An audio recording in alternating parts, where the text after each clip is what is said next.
Richard, and welcome to At 7 with Rich. I'll be coming to you every Wednesday night. Available on Facebook, and also be available on download on YouTube after the screening. So welcome to my channel, and this channel, I've designed it to help us not only through lockdown, but also through our daily life, even beyond lockdown. So most of these motivational talks will be Christian based with Christian principles, but some of them won't at all. So this channel is for everybody. All I ask is that you simply be open-minded to these insights, challenges, and guidelines for life. So our very first subject, or our very first topic, we're going to be looking at turning salt into light. Turning salt into light. So for many of us, especially Christians, we'll know Jesus' words in Matthew 5 from verse 14 about, just telling us to be the salt of the earth and the light of the world. And also a very, very popular sermon, and you've probably heard this many times, but I hope today we can shed a bit more, something more interesting and more, just another light on the subject. So we're going to start, and if you do have a Bible, if you don't have a Bible, go into your cell phones, get onto the Bible app. We're going to be reading from Matthew 5 and from verse 1, and this is Jesus with his introduction to the Sermon on the Mount. And I really just believe that in starting, we're not going to be learning about the Sermon on the Mount, but I just want you to listen to these words. These are Jesus' words on the Sermon on the Mount. Now, when Jesus saw the crowds, he went up on the mountainside and sat down. His disciples came to him, and he began to teach them. He said, "Blessed are the poor in spirit, for theirs is the kingdom of heaven. Blessed are those who mourn, for they will be comforted. Blessed are the meek, for they will inherit the earth. Blessed are those who hunger and thirst for righteousness, for they will be filled. Blessed are the merciful, for they will be shown mercy. Blessed are the pure in heart, for they will see God. Blessed are the peacemakers, for they will be called children of God. Blessed are those who are persecuted because of righteousness, for theirs is the kingdom of heaven. Blessed are you when people insult you, persecute you, and falsely say all kinds of evil things against you, all because of me. Rejoice and be glad, because great is your reward in heaven. For in the same way they persecuted the prophets who were before you." And I think if Jesus was here right now, he'd probably add another one in and just say, "Blessed are those that are experiencing this lockdown, for we will come out of it. Everything will be okay." What I love about it, and what I love about this, is that Jesus always leaves us a challenge. Just as many influential people and great names in the Bible left us a challenge through their story, Jesus leaves us a challenge. We think about Noah and his obedience to build an ark during a very tough time. We think about David. He was one of the greatest kings despite all his flaws. We think of Nehemiah with his vision and his leadership, all the eyewitnesses to Jesus and what they shared, and the disciples that followed Jesus. Even Jesus' parables. One thing about Jesus' parables, yes, he taught us about life and how to, the path to the kingdom, and the difference between right and wrong, but more than anything, he challenged us. And I believe here's his challenge for us this evening. So let's read from verse 13, salt and light, Matthew 5 verse 13. "You are the salt of the earth, but if the salt loses its saltiness, how can it be made salty again? It's no longer good for anything, except to be thrown out and trampled underfoot. You are the light of the world. A town built on a hill cannot be hidden. Neither do people light a lamp and put it under a bowl. Instead, they put it on its stand, and its light gives light to everything in the house. In the same way, let your light shine before others, that they may see your good deeds and glorify your Father in heaven." Methodist minister, he's retired now, Reverend Trevor Bosman, he once preached on this.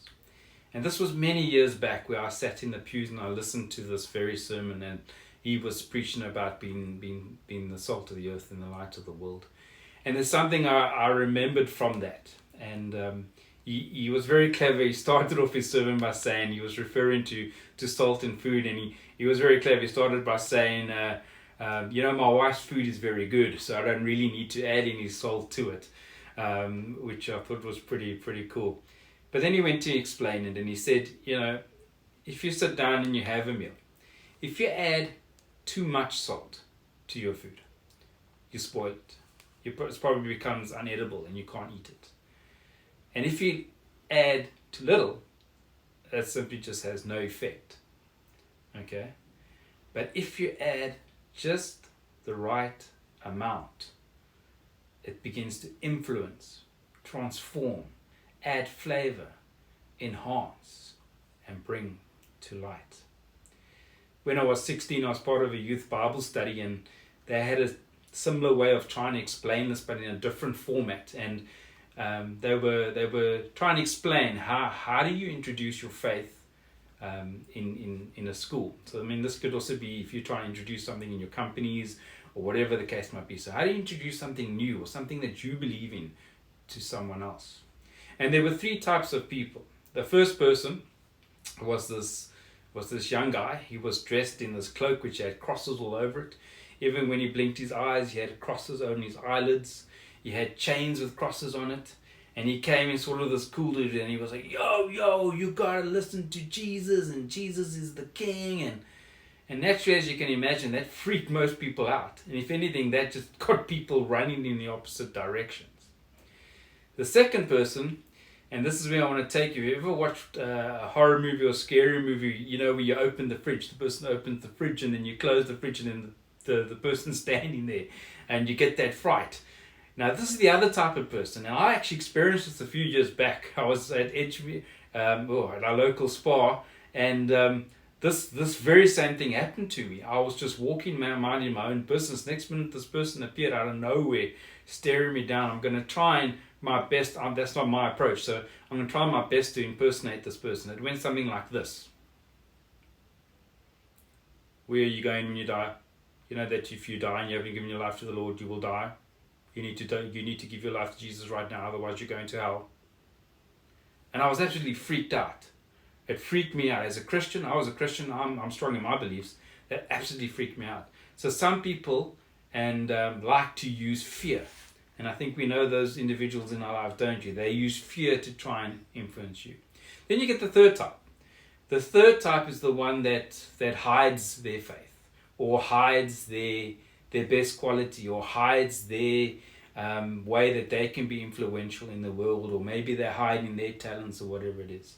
This is the person, if we had to take it in a Christian context, would be your in what in America they call them prom queens, so your popular girls, your blonde hair, blue eyes, whatever your like is. They are the ones that are the most popular ones. The captain of the rugby team, okay? These are your popular guys. But what do? They save Jesus for when on a Sunday? They put him into a little box. But when it comes to being the rugby captain, Jesus has no place there. When it comes to being prom queen and the most popular girl in the school, Jesus has no place to be there. So those were the three types. So how do we add, like Reverend Trevor Bosman said, how do we add just the right amount? How do we influence? How do we transform? How do we add flavor? How do we enhance? Turning salt into light. And again, like I said earlier, this is not only for Christians. How do you become the parent, the child, the grandchild, the spouse, the friend, the employee, the employer, the director, the boss you were called to be? Now you might be looking at this and you might be saying, Richard, you wanted me to change who I am.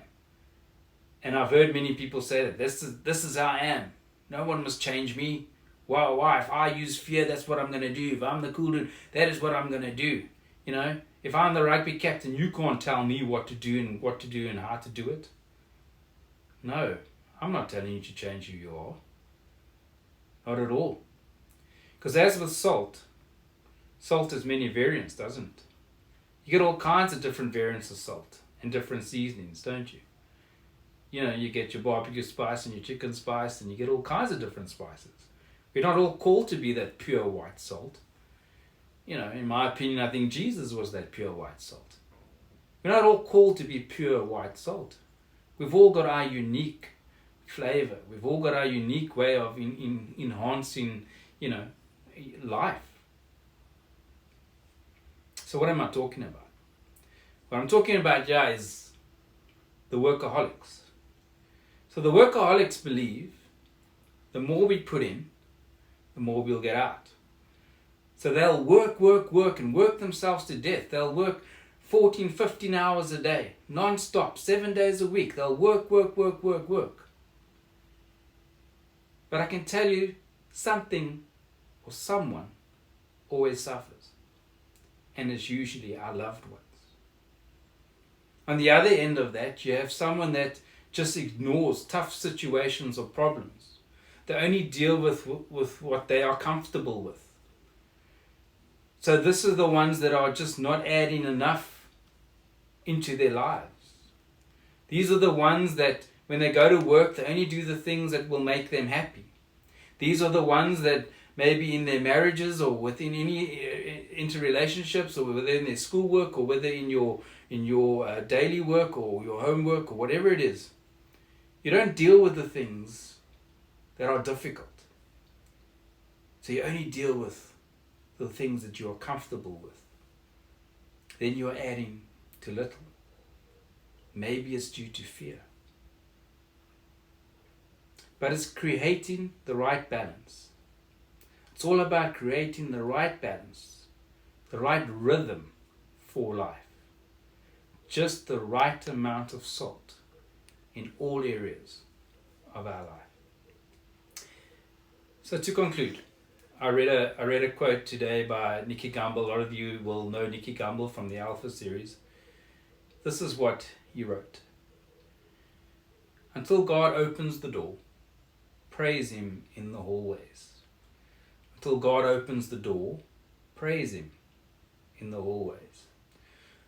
So like many of you, I'm at home, literally and figuratively, I'm sitting at home. I'm a go-getter. I am that guy in that suit that, yo, come on, I'm that guy. I can't sit still and just wait for things to happen. And it's been very frustrating for me not to be able to go out there and, earn a living or go out there and, just be out there. So you're not alone if you're watching this. But maybe it's right here in the hallways.